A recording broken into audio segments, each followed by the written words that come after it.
पंडित गोविंद वल्लभ पंत जी का कार्यकाल 10 साल का था, तो उस हिसाब से अभी भी वही सर्वाधिक समय तक यूपी के मुख्यमंत्री होने चाहिए थे। कल से ऐसे कंफ्यूजन बहुत से बच्चों के आ रहे हैं, आज हम क्लियर करेंगे। एक रिपोर्ट आई है, उसमें अब तक उत्तर प्रदेश के सबसे लंबे कार्यकाल वाले जो मुख्यमंत्री हैं वो योगी आदित्यनाथ जी बन गए हैं, लेकिन बच्चों को कंफ्यूजन है कि पंडित गोविंद वल्लभ पंत के कार्यकाल को लेकर। अब मैं इसे थोड़ा डिटेल में बात करूंगा। योगी आदित्यनाथ अब तक उत्तर प्रदेश के सबसे लंबे समय तक लगातार मुख्यमंत्री रहने वाले नेता बन चुके हैं। उन्होंने पंडित गोविंद वल्लभ पंत जी का रिकॉर्ड तोड़ दिया है।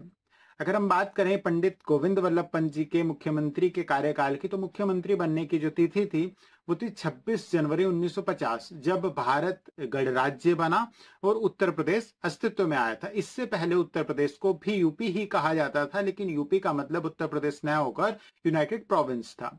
मुख्यमंत्री पद छोड़ने की तिथि यदि मैं बात करूं गोविंद वल्लभ पंत जी की, तो 27 दिसंबर 1954 को उन्होंने त्यागपत्र दे दिया था, क्योंकि उन्हें केंद्रीय गृह मंत्री बना दिया गया था।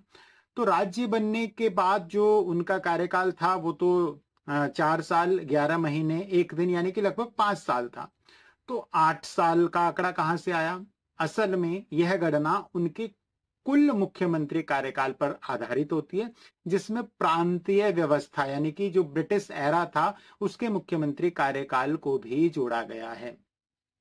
थोड़ा और डिटेल में चलें तो 1937 से 1939 में ब्रिटिश भारत में जो संयुक्त प्रांत था, यूनाइटेड प्रोविंस था, उसके प्रीमियर यानी कि मुख्यमंत्री के बराबर एक पोस्ट थी, वो बने थे। फिर बात करें तो 1946 से 1954 में फिर से चुनाव जीतकर मुख्यमंत्री बने, स्वतंत्रता से पहले और बाद तक। यानी कार्यकाल स्थिति की बात करें तो 17 जुलाई 1937 से लेकर 2 नवंबर 1939 तक वो प्रीमियर ब्रिटिश यूनाइटेड प्रोविंस में रहे।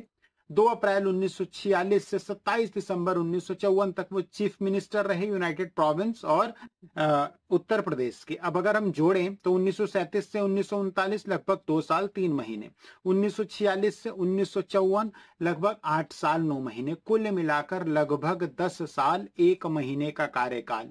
लेकिन यहां स्पष्ट करता हूं मैं, 1946 से 1954 के लगातार कार्यकाल की ही बात की गई है। यह 8 साल 270 दिन के करीब बैठता है। ध्यान देने की जो बात है वो ये है कि जब लोग आज के संदर्भ में सबसे लंबा कार्यकाल कहते हैं तो वे भारत की आजादी यानी कि 1947 के बाद की स्थिति और आधुनिक उत्तर प्रदेश 1950 से के बाद का कार्यकाल ही गिनते हैं। इसलिए आधुनिक यूपी और संवैधानिक ढांचे के बाद योगी आदित्यनाथ ही उन्हीं का ही कार्यकाल सबसे लंबा हो गया है। धन्यवाद।